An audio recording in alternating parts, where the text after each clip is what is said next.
Alhamdulillah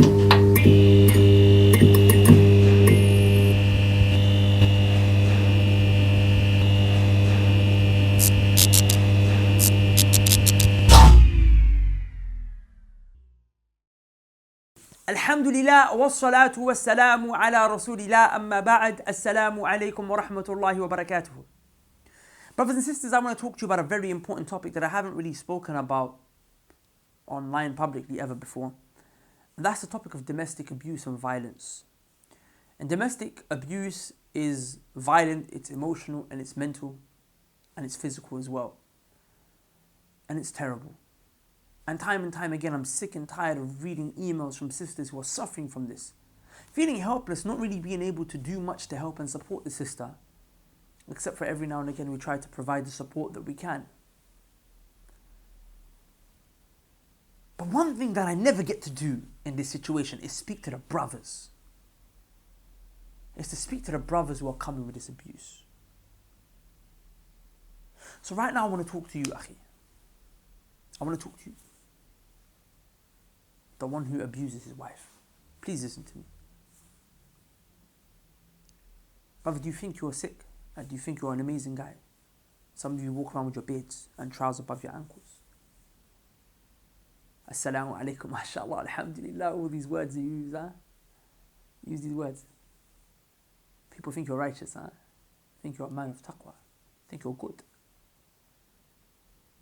You're a mouse. You're a kitten outside, but you're a lion in the house, huh? I want to remind you, Akhi, of the hadith of Aisha radiyallahu anha. When a group came to her and they said to her, what was the character of the Messenger sallallahu alayhi wasallam? What was the character of the Messenger sallallahu alayhi wasallam? And she said his character was the character, his khuluq was the khuluq of the Quran. His character, he was actually the Quran live in the flesh. Ponder upon this hadith, my brother. The Sahaba knew what the character of the Prophet sallallahu alaihi wasallam was. It's not something that was unknown. So, despite them having lived with him and knowing what his character was like, why did they go out of their way to go to his wife Aisha radiyallahu anha and ask her, Aisha, you tell us what was the character of the Messenger sallallahu alaihi wasallam? One of the benefits we take from this hadith, my brothers, pay attention, is they wanted to see, is the Prophet inside his house? When the doors are closed and the lights are off and no one can hear, is he righteous? Is he that same way in his house? The same way he is outside? Is he a man who is consistent? He is in public how he is in private? And bet your bottom dollar he was. He had the khuluq, the character of the Quran. And this brings me to something my teacher Shaykh Abdul Rahman Hassan Hafidhullah said to me. He said, Imran, you are what your wife knows of you. Your wife, what she knows of you. She's going to see that real you, even that your mom and dad won't see. But this wife, all them layers of this fake facade that we put on for the people, our wives get to see past it. And of course, husbands get to see past it for the wives as well. Because some sisters, they disrespect and violate their husbands. Okay, if you're the one who's torturing and abusing your husband and sister, you need to take heed of this. I'm talking to whoever the oppressor here is right now. It could be the sister, it could be the brother. But I'm just saying brothers for now. So you are what your wife knows of you. One day, go to your wife and ask her, what do you really think of me?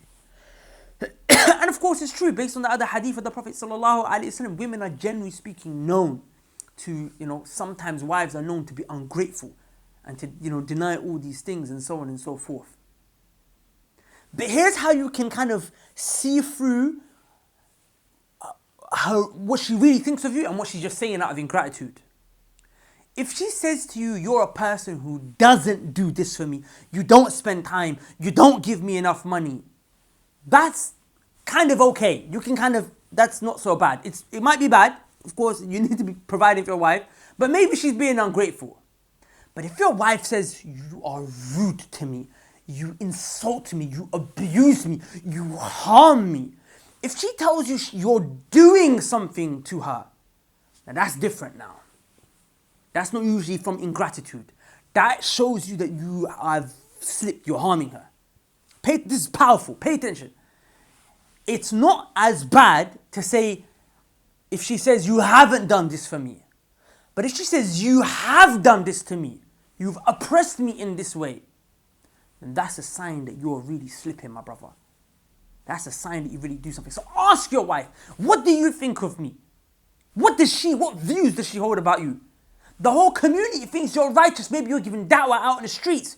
You're going around trying to solve everyone's problems. You're a guy who's smiling in everyone's face, but she knows you to be a violent man. A man who can smile at everyone except for the woman who's closest to him after his mum in his house. He can't give her no mercy, no affection, no nothing. He can't give her no respect, but he gives it to everyone else. She knows who you really are. At this point, I find it fitting to mention to you a statement of Imam Hassan al-Basri rahimahullah, to show you this is what the righteous man is like. The man who's righteous is a man who's a righteous husband. The way you treat your wife is a sign of who you really are. A man came to Hassan al-Basri and said, there are a lot of men who are asking to marry my daughter. Which one shall I marry her to? Hassan al-Basri said, مِمَّن يَتَّقِ اللَّهِ. Marry her off to the one who has taqwa of Allah, the one who fears Allah, the one who's conscious of Allah, because he knows Allah is watching him, he obeys Allah. Because he knows Allah is watching him, he doesn't do haram, publicly or privately. That is what it is, a person who has taqwa. He said, marry her off to such a man. Why? Because if he loves her, he's going to take care of her. You've got nothing to worry about. But then he said, but if he hates her, لَمْ يَظْلِمْهَا, he will not oppress her. If he dislikes her, you know, sometimes you marry someone and you're like, she's not what I thought she would be. He doesn't like her. He doesn't find attraction to her. Maybe over the years he loses attraction to her. He won't oppress her, meaning he'll still take care of her. He'll still give her her rights. He'll still give her what she needs. That's for a righteous man. That's for a man of taqwa. That's for a man who his religion goes deeper than his beard. Not that I'm saying the beard is not real. The beard is real. The beard is real. It's a sunnah. It's wajib. It's a sunnah that is wajib. It's an obligatory sunnah. But I'm just making a point that sometimes it goes deeper than the exterior to the interior, my brothers. Pay attention. What is the condition of your hearts? Some of you actually like your wives. You still oppress them. But only a man of taqwa can really take care of his wife. He can take care of her even if he doesn't like her. And I want to mention to you a story that wallahi touched me. The Imam Ibn Jawzi rahimahullah, he brings in his Sayyid al-Khatir. Abu Uthman al-Naysaburi rahimahullah mentions the stories about Abu Uthman al-Naysaburi.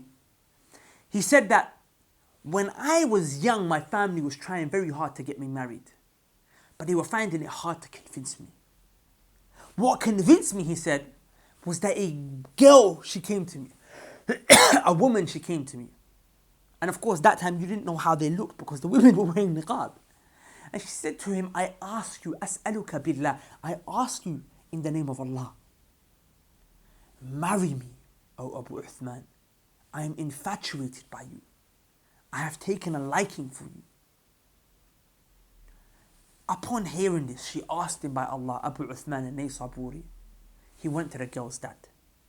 And they were from a poor family. He asked for her hand in marriage and the father married her off to him. Very happy the father was that I found this amazing man to marry my daughter off to. Remember, Abu Uthman hasn't seen her yet. He's doing this for the sake of Allah. When he sees her for the very first time after the wedding night, on the wedding night, she enters upon him and she removes her garments and he sees her. For the first time, he said, I noticed she was cross-eyed, crippled, and deformed. He was not attracted to her in any way, shape, or form. So he used to say that sometimes he would want to go out, but because this girl, this woman, she loved him so much, she used to always want to keep him there. He couldn't find it in his heart to break her heart. He couldn't find it in his heart to drop her and divorce her. So to kind of ease her and soothe her concerns, he would spend a lot of time with her, comforting her, taking care of her. But he said it was as if I was burning inside because he just didn't like her. He didn't feel attracted, just couldn't bring himself to like her. But he did it to preserve her heart. He didn't want to hurt her and harm her. He said, I stayed like this for 15 years with her, burning inside, but taking care of her, preserving her heart, not letting her feel any lacking. When he was asked, Ya Abu Uthman, oh Abu Uthman, which deed have you done for which you hope Allah will, accept from you the most and forgive you for and enter you into Jannah because of? He said, for me, the most important deed that I am hopeful to present towards Allah, for which I hope I'll be forgiven and rewarded and enter into Jannah, is my preservation of her heart. Staying with her even though I wasn't inclined to her, I did not like her.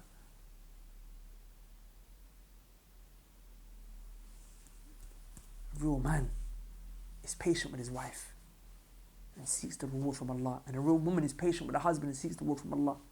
Now, I'm not saying in some situations, of course, divorce is better or whatever have you. And I want to go into that right now. But the point I'm trying to make here is that what Imam Hassan al-Basri said, مِمَّن يَتَّقِ اللَّهِ, marry her off to the one who has taqwa, the one who has piety. Because he will not oppress her if he doesn't like her. And Abu Uthman al-Naysaburi was an example of that. You think you're pious and you oppress your wife, you beat her! Wallahi, for a person like that from Allah, there is a punishment waiting. Fix up, my brothers. I beg you, fix up, man. Out there playing hero, solving everyone else's problems. It's a joke. It's a joke. As some of the ulama, they say, you're out there trying to swat flies away from the people's faces, protecting them so the flies don't come to them. You're out there helping these other sisters and other brothers in their marriage and their relationship, and they go in the community. You're helping. You're swatting flies away from their faces. When you got a scorpion stinging you underneath your own foot. In other words, you've got problems in your own house, so you're trying to solve everyone else's problems. Brothers, fear Allah subhanahu wa ta'ala. This is one of the reasons why, don't you know, when the khutbah of the nikah was done, when the Prophet would do the khutbah of the nikah, and it was done at your nikah as well, inshaAllah ta'ala, what would the Prophet recite?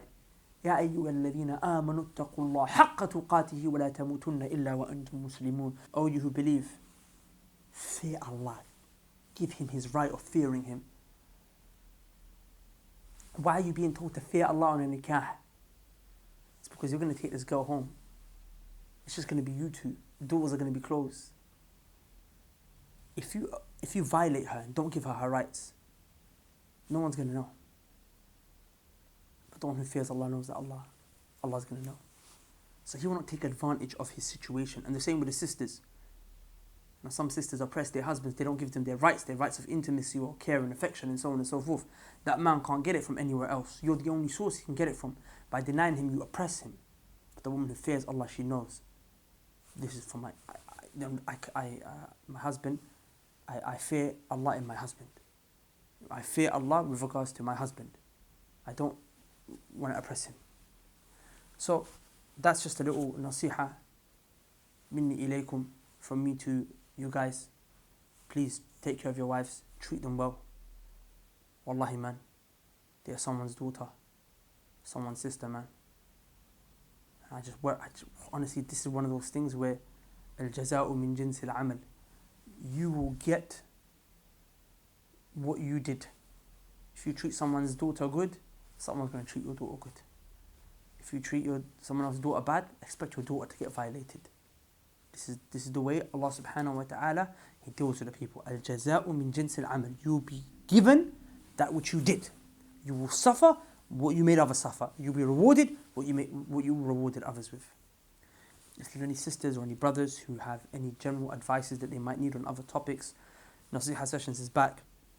Please email naseehasession@gmail.com and I'll do my best to try and respond either via email or video. I always keep things anonymous if it is an email, if it is a video. I love you all for the sake of Allah subhanahu wa ta'ala. Also, I ask you guys check out Muslim Survival Guide. It's an online program where you can learn and study about your religion, inshallah ta'ala. Specifically for brothers and sisters who are not so practicing, that want to learn about their religion, go to the link below. Hopefully we see you on the other side. We've got a marriage program on there as well, inshallah ta'ala. Matter of fact, I put the link to the marriage course as well below, inshallah ta'ala, so you can check that out. Anyways, I'm going to leave you. Assalamu alaikum wa rahmatullahi wa barakatuhu.